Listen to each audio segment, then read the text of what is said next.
আজ সন্ধ্যাবেলায় মা আর আমি ঠিক করলাম আজ আমরা পোলাও বানাবো। তো পোলাও বানানোর জন্য মা বললো তুই চালটা ধুয়ে নে। চালে জল দিতে যাব ঠিক এমন সময় দেখছি কেউ একজন নক করছে। তো মা গিয়ে গেট খুললো, আর গেট খুলতেই দেখছি দাদা এসেছেন। আর দাদা সাথে এনেছে 3টে বড় বড় টিফিন বক্স। দিদি তার মধ্যে কিছু খাবার পাঠিয়েছে, সেটা আমরা বুঝতেই পারলাম। তো টিফিন বক্স খুলে মা দেখলো যে একটার মধ্যে ফ্রায়েড রাইস, একটার মধ্যে রসগোল্লা বেশ বড় সাইজের, আর একটার মধ্যে চানা পনির। তো আমাদের উইশটা অনেকটাই ফুলফিল হয়ে গেল দিদির হাত দিয়ে।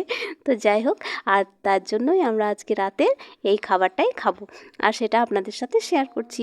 এটা হচ্ছে ফ্রায়েড রাইস, চানা পনির আর বড় সাইজের রসগোল্লা। আর খেতে কি অসাধারণ হয়েছিল, দিদির হাতের রান্নার তো কোনো জবাবই নেই। চানা পনিরটা তো অসম্ভব সুন্দর হয়েছিল, সাথে ফ্রায়েড রাইসটাই। তো চলুন আজকে রাতে আমাদের এটাই খাওয়া দাওয়া হবে। তো দারুণ খেতে হয়েছিল। ভালো লাগলে অবশ্যই আপনারা লাইক করে দেবেন। টাটা।